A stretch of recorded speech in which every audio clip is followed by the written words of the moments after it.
lot of people, when you think about obsessive compulsive disorder, it's turning on a light and off and on and off and on. Yeah, and that's not really my experience with OCD. I have a lot of spiraling thoughts that you just keep having the same thought 1,000 times a day.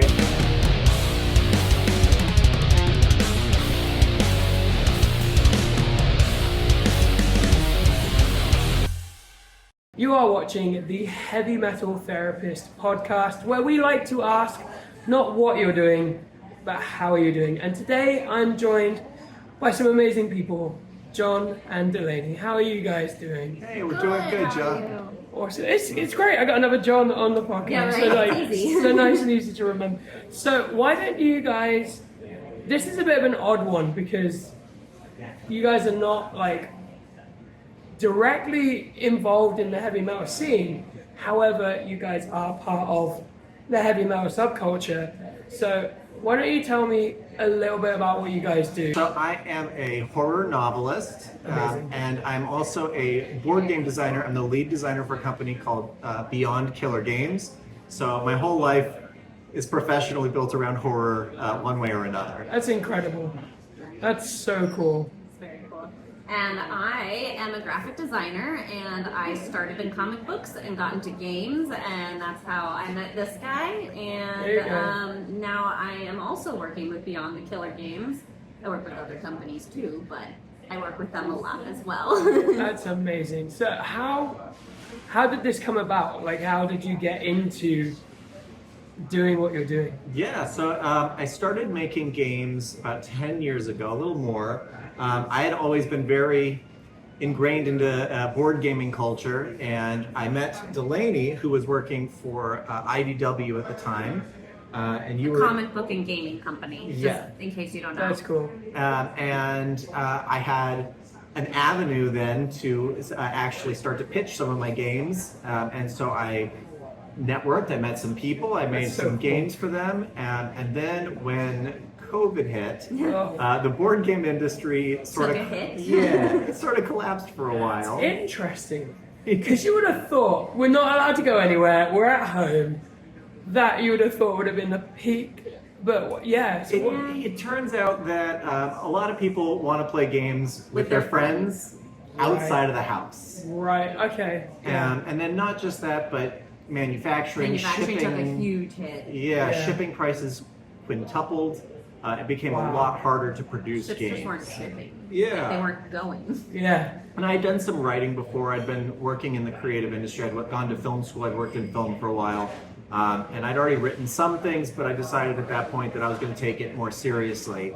And so I wrote my first full novel. It was called The Island Mother. It came out in 2022. And ended up winning the Publishers Weekly's Book Life Prize for Best Horror Novel of the Year. And I have my fifth novel just came out a couple weeks ago called Kill Beth.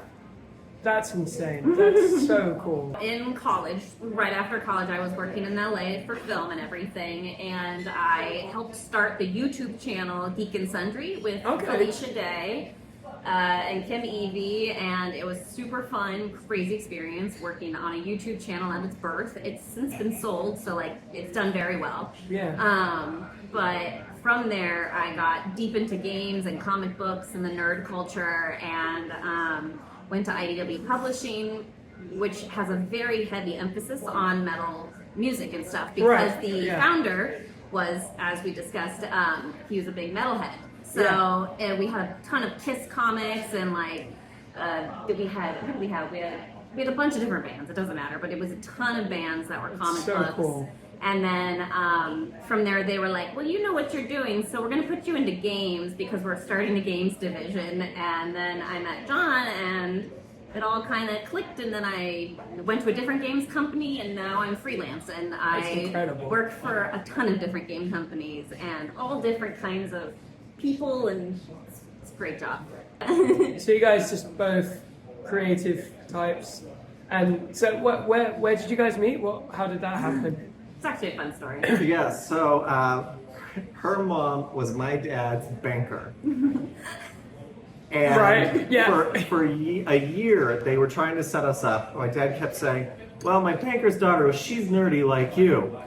you'll be perfect together. I said, that's not how it works. Right. It turns out that's exactly how it Yeah. works. And also turns out your parents might know things. Yeah, so they were pretty on the dot with that one. Yeah. So we finally agreed to go on a date Blind date. purely to humor them. Right. And it turned out we hit it off, and here we are. Well, and it turned out we also both went to college for film. Okay, yeah. And we both went to the same high school, but didn't know each other. Yeah. That's wild.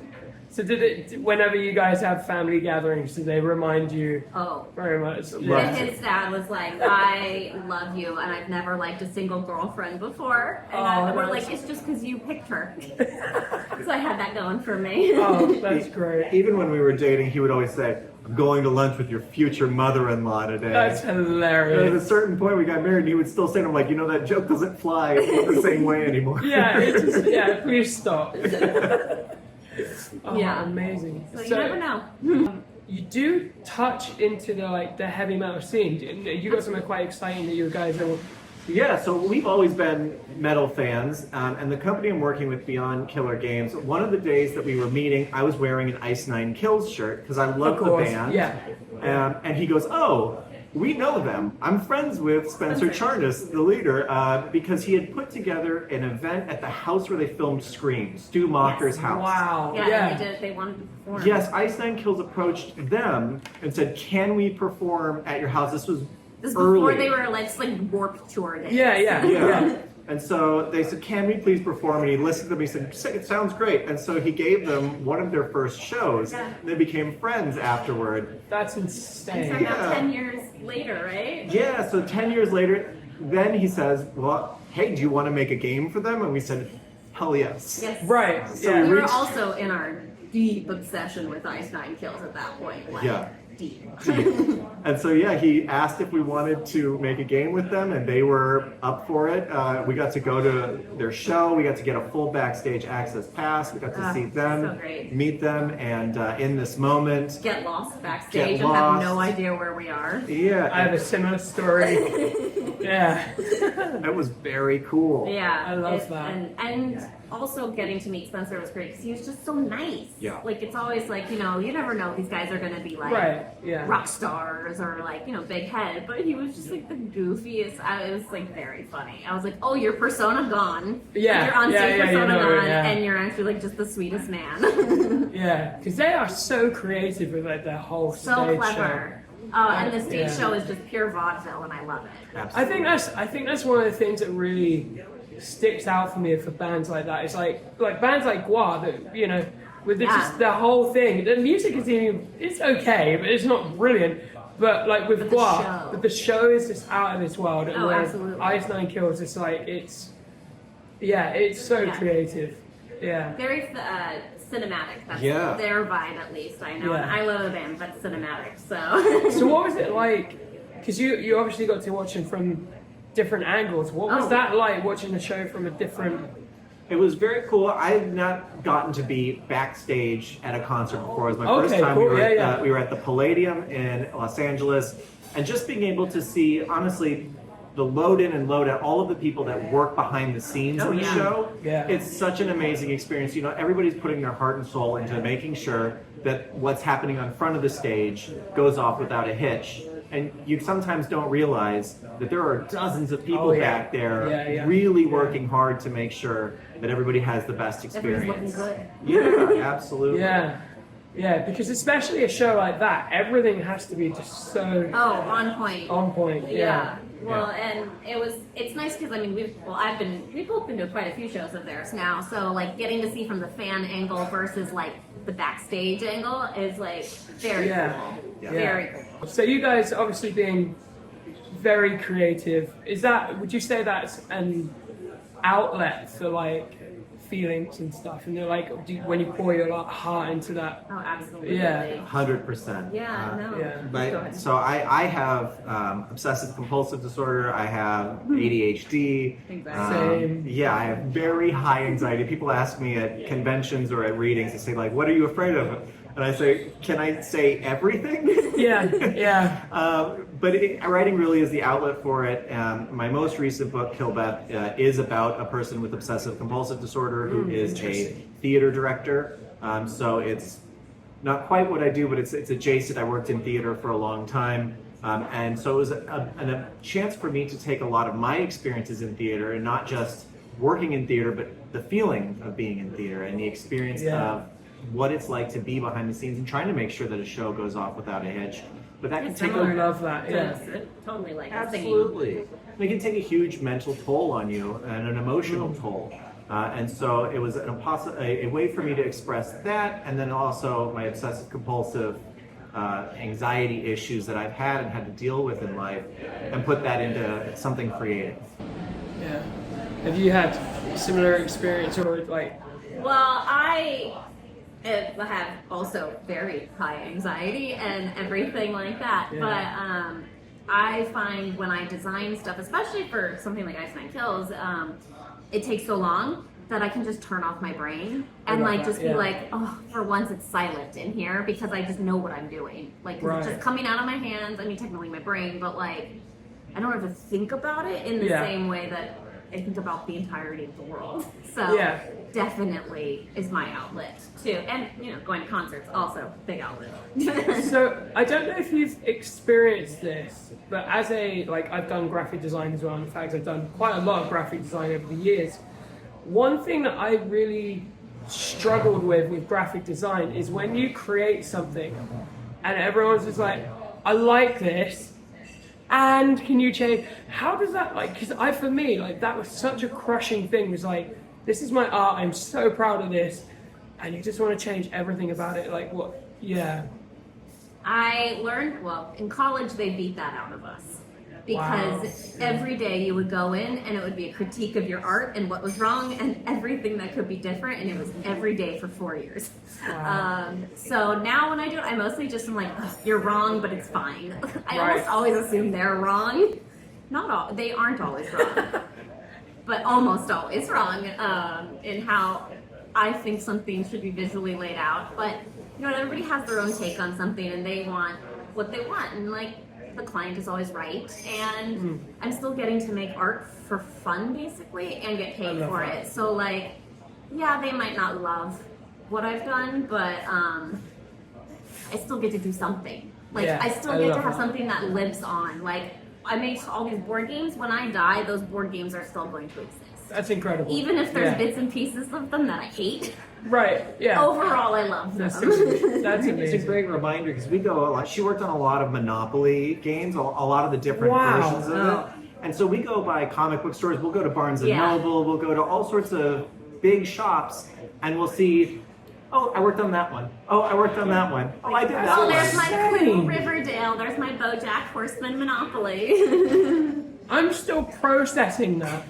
You didn't do the Back to the Future one, did you? No, Hasbro did that one. But you did do a Back to the Future game. I did do a Back to the Future game. It's called Out of Time. It's a dice game. It's really old. I don't think it's in print anymore because IDW games no longer exists. Can we print one? I'll send you one. I've got That's one. so incredible. From the vault. So Back to the Future is my favorite film of all time. We love Back to the Future. We just rewatched it. Yeah, and then we saw the musical. Oh yeah. How good is the musical? Have you seen it? It's so insane. Fun. I've seen it 9 times now. Okay. I got a You little bit love it. obsessed. Yeah. But, It's so good. Okay, so if you're a Back to the Future fan, spoiler alert here, skip forward if you've not seen the musical. The DeLorean thing. How the heck did they make that thing fly? It was incredible. I was like, what? I thought I had it nailed. Well, I was like, okay, it's Yeah, on wire, Yeah. and then the whole thing rotates, It rotated. and I'm like, okay, maybe there's something at the back holding it, but then it rotates and shows you the back, and I'm like, okay, I'm out. I don't know. I don't know how any of this works, but it looked so cool on stage. And there were so many parts of it that were integrating different things. Yeah. Like Doc running up the clock tower, and you've got that's so him good. actually going upstairs, but you've got the digital building moving along with him. Yeah. Wild. It was It's so crazy so what good. you can do clever. now in musicals, and I'm obsessed. It is so fascinating that the way that people have gone, that's a really cool idea. How do we make that happen? And yeah, I guess it's a similar thing for you guys with the games and stuff. Yeah. And Absolutely. A lot of the time when you're making a game, you don't want to make the whole movie. You Right. can't squeeze a whole movie into a game. I made a game called Ghostbusters Blackout. Okay. And they said, we want you to get the essence of the Ghostbusters in there. And so you think, okay, well, what's, one aspect, what's one way that I can share my love of Ghostbusters with the world and have it feel like you're a Ghostbuster? And so I came up with an idea for it that it was, what if there was a blackout in New York? The containment unit breaks, all the ghosts are loose, they're causing mass hysteria all over the city, and you as the Ghostbusters have to work together through the 5 boroughs and recapture those ghosts. Because then you get the ghosts that you already know and love, you get to play as the Ghostbusters that you know and love, but you get to tell your own story while doing it.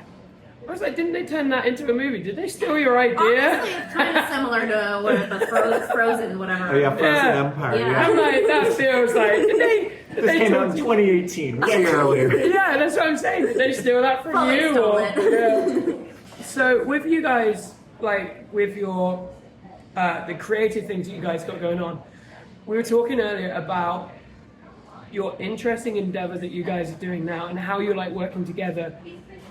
Are you able to talk about it? Are you allowed? Is Yes, we absolutely. are. Just barely allowed. Yeah, so we are making the Ice Nine Kills deck builder game. Incredible. It is What's the name? Say the name of the game. Oh, it's called Ink on the Table. There we go. And in the game, you are acolytes of Spencer Charnas. In the story of Ice Nine Kills, he's been arrested for making all of these murders that are in the music videos. Yeah, his music videos are a full anthology of him being accused of murder for different crimes. So in the story of this game, he's on trial, and you are his acolytes. They're known as the Silence. And your job is that you need to continue his work while he's in jail to get him out of jail by saying the killer is clearly still on the loose. And so you're taking different Ice Nine Kills songs and you're building a deck of cards with those, and you're committing crimes and murders at these different locations with the signature stamp of Ice Nine Kills. Yeah. That's wild. Yeah. That's so cool. Great. So I guess what you're saying is like the concept has kind of come out of your brain, and you kind of create that together. And then how are you? Well, I kind of helped him come up with the concept. Oh, okay.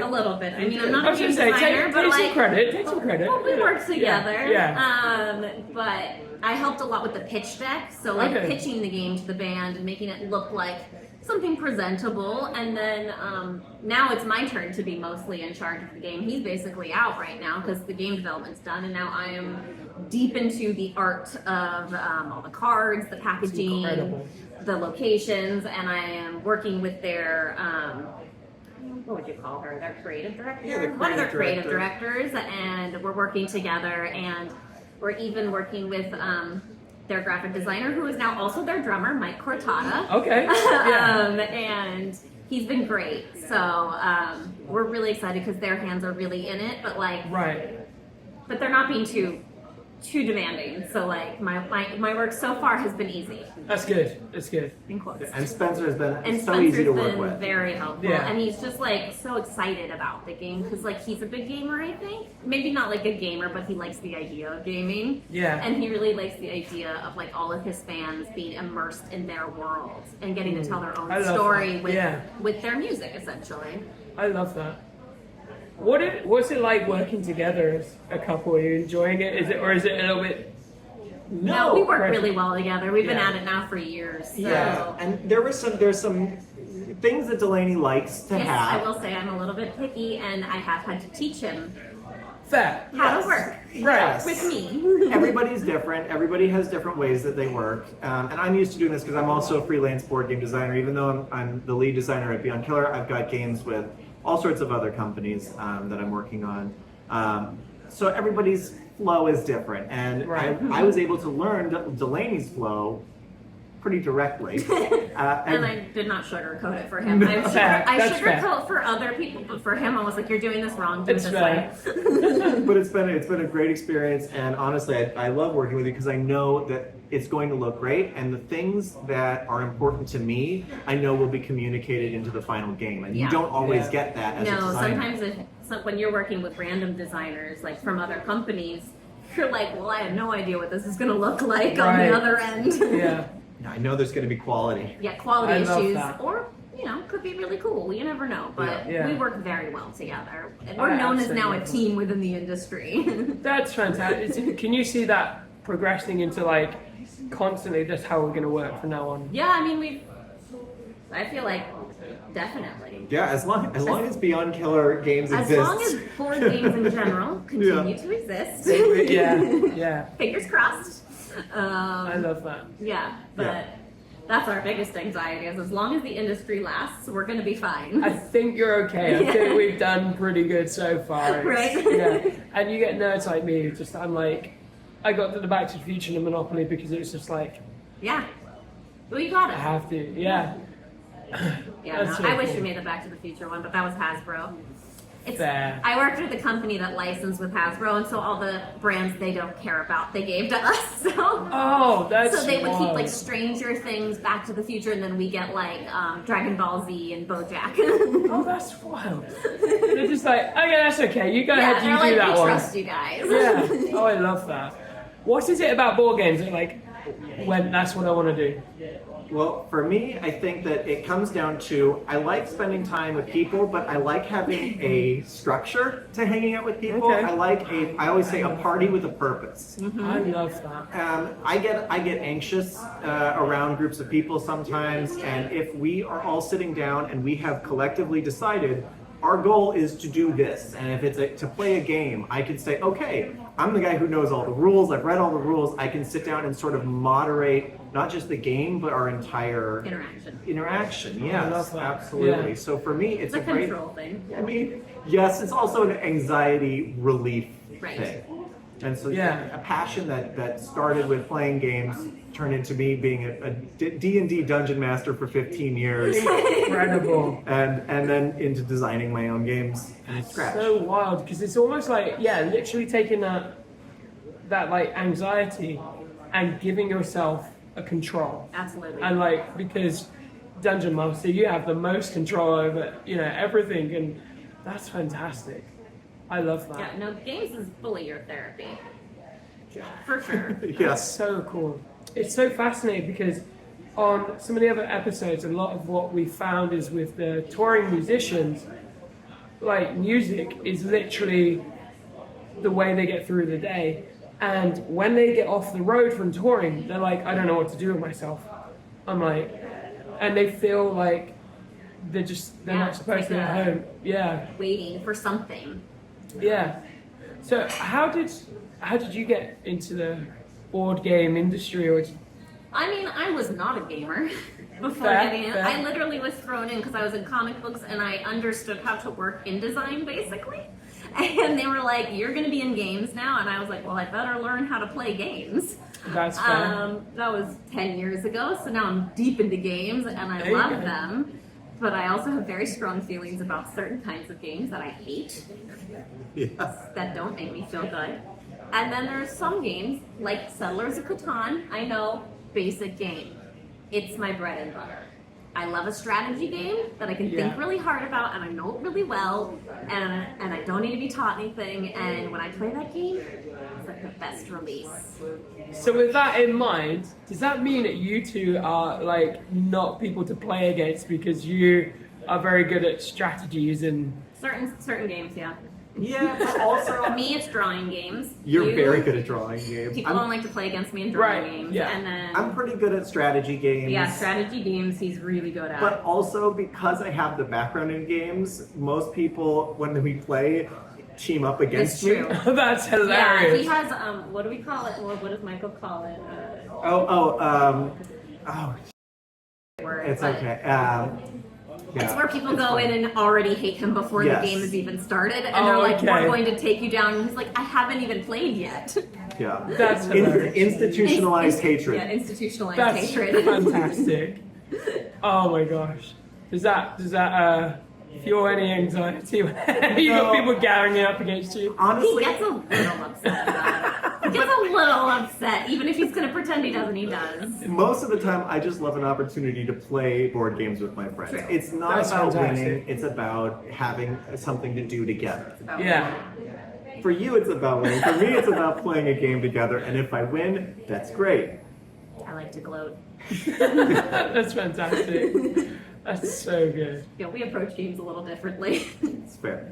So you briefly mentioned comics. Yeah.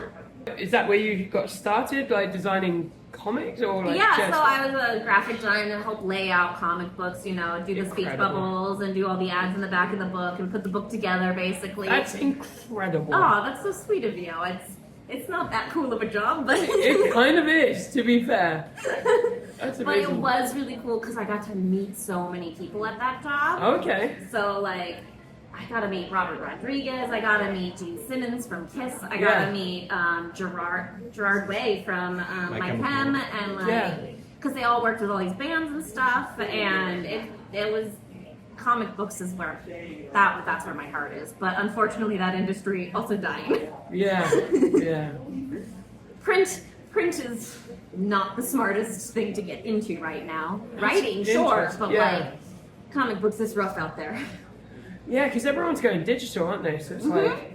Well, and Yeah. everybody wants to underpay their artists, and everybody's like, I mean, I'm an artist, so I think every artist should get paid fairly, but 100%, yeah. working there, you could see where people are getting, not paid as well because they just love the art and they want to make things, and everybody's there because they love it. Yeah. So it's a problem when everybody is a fan of what they're doing and maybe not the most business-minded sense. Yeah. Yeah. I hear that. Everybody's like, we're very passionate, but we don't 100% know what we're doing. That's fantastic. But comic books was a dream. It was literally, I feel like it'll never be captured it was like early 2000 or mid 2000s, and it was just like, we had beer vending machines, everybody in there was in a band, and we just had the band play at night, and we all just hung out. It was great. That sounds like a great It time. was such a good time. Got paid nothing, but it was a great time. And yeah, you got to find a way to earn the money. Well, I was fresh out of college. It didn't matter so much. Right. Oh yeah. Whereas nowadays, Now it matters. Yeah.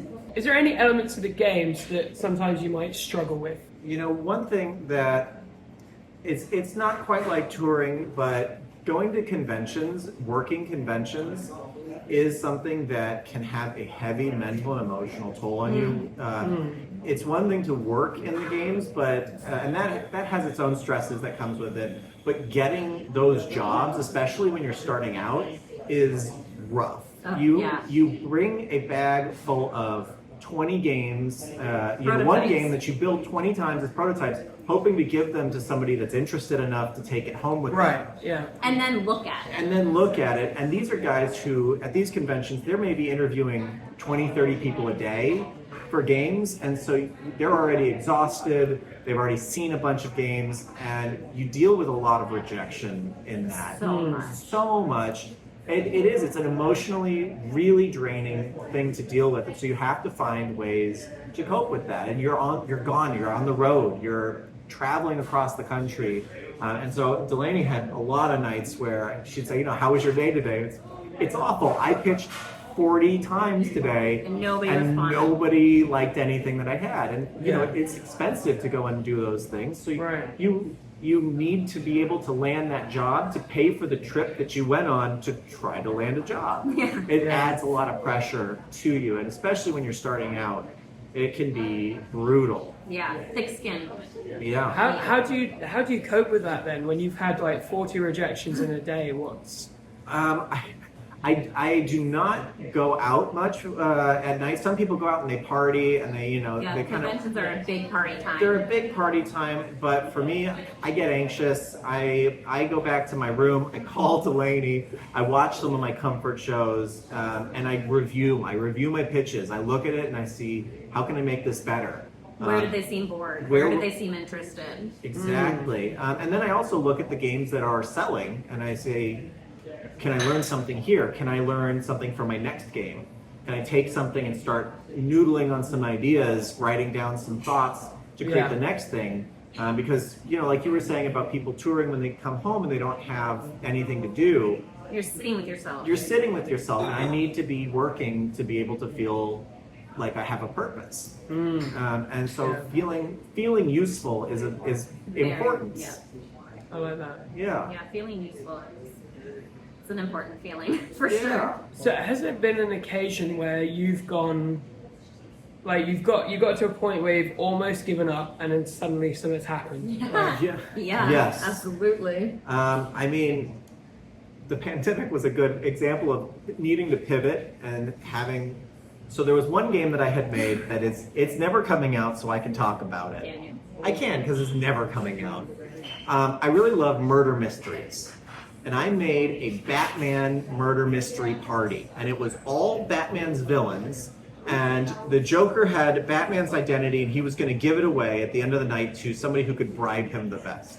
Well, the Joker gets murdered. And then we have to figure out, A, who killed the Joker, Wow. and B, where's Batman's identity that he Sounds had. amazing. It's really fun. We did it. We do an annual murder mystery party, so we tested it. And it's a game that plays up to 30 people. It's an experience. And so I pitched it to this company, and they loved the idea. And then we took it to the next level, and we pitched it Warner again. Brothers. They gave it to Warner Brothers. Warner Brothers said, we love it. We're signing off on that. That's fine. And then we got to the point where they said, okay, this is the last step. We need to play test it with everyone at the company. That was on May 12th, 2020.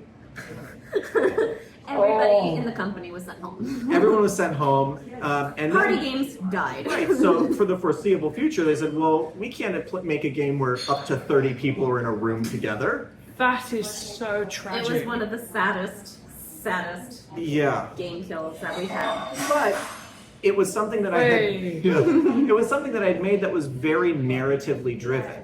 It was all about the story of the night, more than mechanics, more about than Right. rolling dice. It was, how can I work these relationships? How can these characters' relationships, the things that they're blackmailing each other over, the things that one person wants and the other person needs. That was all building one large story that everyone got to live together, and it was part of what led me to go ahead and write my first novel.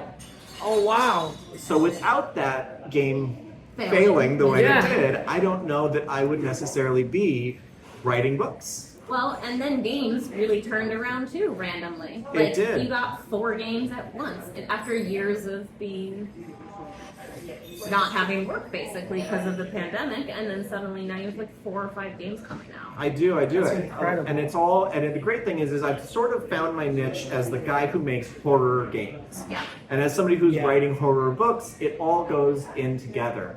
And kind of the interesting thing, because I've been going to a lot of horror conventions, I have a lot of horror fans, is that there's a really interesting intersection between horror fans and metal fans. Yes. Yeah. They are both the nicest group of people, and some say it's because we've all learned how to compartmentalize our traumas. Right. And I think that's a part of it, but I think the other big part of it is that people who love horror and people who love metal tend to all have a lot of empathy. It's something where you can really feel what's going on. You can feel You your can't be so angry without actually feeling everybody's anger. exactly, and you're not putting that anger onto somebody else. Right. You're getting rid of your anger in a way that is healthy and helpful. And so at metal concerts, at horror conventions, I always feel like the scariest looking person Right, is probably the most approachable, friendly person at that venue. Yeah. I love that. That's so cool. That's amazing. Yeah, I would agree. Yeah. And often horror fans are often metal fans, just in general. There is a lot of overlap. Right. Yeah. That too. We're all very heavily tattooed, intense community. Yeah.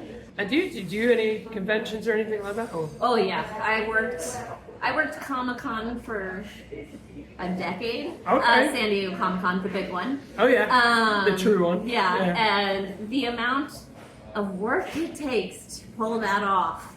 Right. Whew, you don't sleep for days. Yeah. But you get to meet the most interesting people. And it's similar to John, I have very bad social anxiety, but when I'm working a convention, I have no anxiety because I know exactly what I'm talking to people about. Like, especially with games, I'm like, okay, this is what the game's about. Let me give you the elevator pitch. Are you interested? I can tell you more, blah, blah, blah. I'm in my zone. If I'm just out walking with somebody, never gonna talk to them. Anybody, if I'm behind a booth, I will lock eyes with you and I will talk to you. But I also am very good at recognizing people don't want to talk to me, so I won't single them out. But like, sometimes they look interested, and I'll be like, come here, let me I talk love to you. that. And I'm like a short girl, so like usually I'm not. Whereas most of the people in my company were very big dudes, so I was very good at having the approachable aspect for the rest of Right. everybody. Do you have any thoughts as to why that is? Why it's suddenly like a flip for you? Like, I think it's similar to John, where it's like an organized structure where you're gaming, you know the rules of the game. right? Yeah. If I'm working, I know the rules of the game because I know exactly where I'm supposed to be, and I have no doubts about that. Whereas if I'm just wandering a convention, I'm like, ooh, should I go there? Should I go there? Should I go there? What should I do? I don't know. Now I'm like in a world of indecision. But when I'm working, I'm like, I know exactly what I'm doing, and if I really like what I'm talking about, then it's just like so easy. That's It's so incredible. weird Yeah. because Yeah. John always tells me, because I'll be like, oh no, I'm terrible with people. He's like, what are you talking about? You're great with people. I'm like, no, when I'm behind a booth, I'm fine. Yeah. Anywhere else, I'm not. That's interesting. Yeah, we all I guess. Yeah. figure out a way to like kind of trick ourselves. Right, and it's kind of like going to the gym. Like sometimes, like I used to do this thing where I'd be like, right, okay, all I need to do, we're not going to the gym. We just have to go to the front door of the gym. And so I'm like, okay, now I'm here. Yeah. And so it's just like that kind Yeah. of like, It's like, well, I gotta keep going. Yeah. You gotta push through it, otherwise, this could be the worst 4 days of your life. So you mentioned that you got a book coming up. Do you want to share about your book? Yeah, absolutely. So it's called Kill Beth. This is my 5th novel. Amazing. It's about a theater director who returns to his hometown where he had a trauma happen, and he's sort of haunted by it. And when he returns to his hometown to direct this play, he finds that he's haunted by a little more than his own past. Oh. But he has obsessive compulsive disorder, and the way that it's expressed in that book is very much the way that I have obsessive compulsive disorder. And so this was a way for me to sort of use my own life and my own anxieties to put that into a story, and in some ways not only just deal with it, but to understand myself better. Yeah. Of course, this guy has some bigger problems Right, than just his OCD. yeah. But there were a lot of things in there that I was able to kind of learn about myself while writing this character. Well, and another interesting part about that is that you didn't just like go on Google and be like OCD patterns. You're like, I don't want to talk about other people's OCD symptoms. I want to only talk about like kind of how I experience it, because everybody experiences it differently. True. So you're not just like, oh, this is OCD, this is OCD. It's like, no, that's my kind of OCD. Yeah, It's yours. that's fair, because a lot of people, when you think about obsessive compulsive disorder, it's turning on a light and off and Yeah, on and or off and on. touching, or- Yeah, and that's not really my experience with OCD. I have a lot of spiraling thoughts that you just keep having the same thought 1,000 times a day. I have a teeth clicking thing, Which is in the book. which is in the book, where I'm always clicking my teeth in a way that turns out is not super healthy. Right, yeah. But there's a lot of that in the book, counting my steps, things that people may not necessarily associate with OCD, but are symptoms of OCD. Yeah. And would you say that process of writing all of that down has been therapeutic for you? Like It has, in some ways it has, in other ways it has exacerbated some of my symptoms. Yeah. Writing about the teeth clicking turned out to turn up the volume on my teeth clicking quite a bit. Yeah. So much so you're going to need dental work. Wow. But for things like a lot of the spiraling thoughts, I've been able to catch them better because I had that character learning how to catch them too. Counting my steps, I was able to let go of some of those things, at least a little bit. Yeah. So, in coming to a close, is there anything that you would like to share with people watching or listening that, if they're interested in becoming like a creative, like how to keep going when everything's against you? Well, I don't know. It's tough. It really is tough. I know I depend on my friends and family a lot to get me through those times. I don't know. You're going to be better at answering this question. It's tough. Is my answer. I've been asked this question a number of times. both for board game, when I've been on panels at Comic-Con and things like that, and writing. And they want to ask, how to break in, what to do when you're unhappy with your work.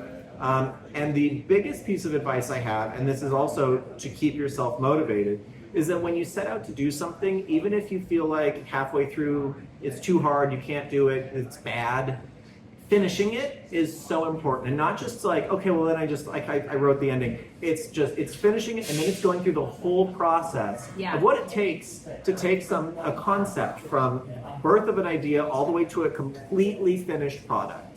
Because that is at the end what separates wannabes from people who have achieved what they're setting out to do 99% of the time. It's that you have to finish. You have to finish. As much as you hate the project, by the end, you have to finish. Yeah, nobody's first thing is their magnum opus. I used to think, I'm not going to be good enough at this because I'm not a master at it. Nobody who started something was instantly a master at it. Right, yeah. The difference is that they finished and they pushed through with the thing that they made, and they were able to get it to a point where they say, I am proud of the amount of work that I put into this. I love that, yeah. And that's got to be enough for me right now. Yeah. I'm going to fail, I'm going to stumble, but I'm going to keep going. And if you can take that project all the way to the end, you can do it again. Yeah, and you've already done it more than like 60% of the people out there. Like, so many people just quit and give up. And you have to push through. Yeah. One of my favorite things I heard a guy say, I think it summarizes that, is like, no one has seen their dreams fulfilled and regretted the sacrifices necessary to make them. Absolutely. Yeah, it's very well put. Yeah, that's a great line. Jon, Delaney, thank you guys so much for joining me. It has been an absolute joy just talking to you guys. It's been wonderful. I appreciate it a lot. Yeah. And if you're interested in any of my books, please, I was about to say that. my name is Jon Cohn. You can find some of my books like The Island Mother, /tag, Try Not to Die on /tag, which is a choose your own adventure horror. You didn't tell me about this. It's got over 24 death scenes based on the decisions you make. Oh my days. And Kill Beth is out now. Yeah. Incredible. I love that. Guys, thank you so much. Appreciate you guys. Well, thank you Thank so you. much. It's been so fun. Yeah, it's been great.